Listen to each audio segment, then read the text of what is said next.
CES 2020 is wrapped. We have seen as much as there is to see, and we wanted to make a video to just kind of let you know some of the things that we thought were the coolest. That being said, this is our top 5 of CES, and of course we did not get to see everything. But out of what we saw, this is what we liked. The first thing I want to tell you about is the UFO Concept from Dell and Alienware.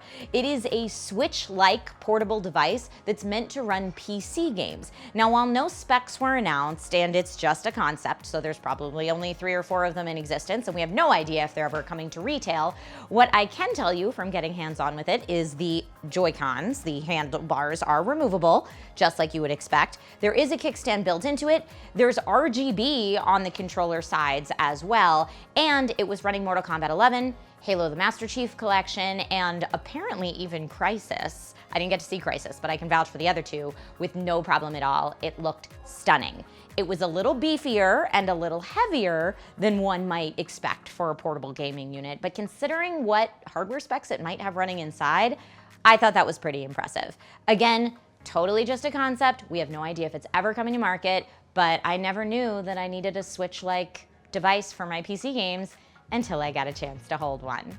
The next one that I want to talk to you about is the Tesla suit. Now, this is not affiliated with Tesla proper. The Tesla suit is its own company, but it is a full-body haptic VR suit. Now, this suit has over 80 channels as opposed to 9 to 16 that you would see in a traditional VR suit. I say traditional VR suit lovingly, meaning if you go to CES every year and you try on a bunch of VR suits, it has more channels of feedback than what you might be used to. It's also interesting that it's using EMS and TENS, or TENS, however you say it, feedback. So it's giving you supposedly a more realistic feedback than just haptic vibration. It uses biometric feedback as well as motion capture to give you a smooth experience. I thought it was really cool, and I am ready to jump into the Oasis a la Ready Player One. Another device that we saw that we thought was really cool was brought to you by Lenovo. I didn't get a chance to see this personally, but Aaron on our Newegg team did. Come on in here, Aaron. Hey, what's up? Tell me what you saw at Lenovo that you liked. So yeah, the best thing by far, there was a ton of cool hardware, but the best one was definitely the foldable PC. There's a lot of like foldable phones out there, and they even had one, the new Razer. But the PC is something that I hadn't seen before, and it's really small. It's a 13-inch panel when fully straightened out. And then it folds into being, you can either go 2 screens, one on the top, one on the bottom, or you can take the Bluetooth keyboard that comes with it and put it on one of the screens to act like a normal laptop. Cool. I think that they're marketing it more for like an office and less for like, playing anything. You said that in your article, believe that you think yes, this could be a game changer for office professionals. Yeah, it's great because like if you have it all straightened out on your desk and you're working there, if you have a meeting or you have to go to lunch or something, you just put the keyboard on, fold the whole thing up, and take it with you. You don't need extra cables for docks, monitors, anything like that. It was really cool. And one of the coolest things about it is that it's not just a concept device or a prototype. It's coming to market this year, right? Yeah, they said it's supposed to come in summer, and they were hopeful that it would come out in June, but they had nothing final yet. And I think I saw around a $2,500 price point. $3,000. Ooh, mama. Yeah, it's definitely not a everybody friendly budget. No. But I assume like solid states and everything in the past, it'll probably come down at some point. Yeah. Awesome. Thanks, Aaron. Yeah, no problem. Cool. Let's see what else I saw that I thought was great.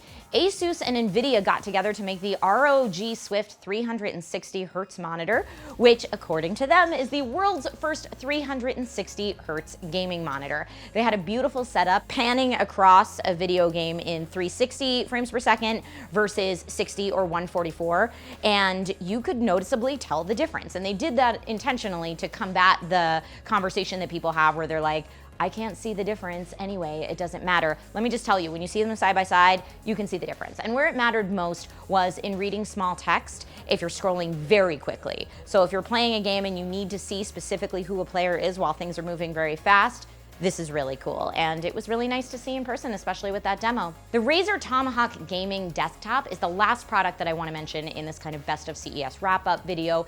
The chassis itself will be sold separately, or you can buy it pre-built from Razer, or maybe even just a kit. I'm not exactly sure on that.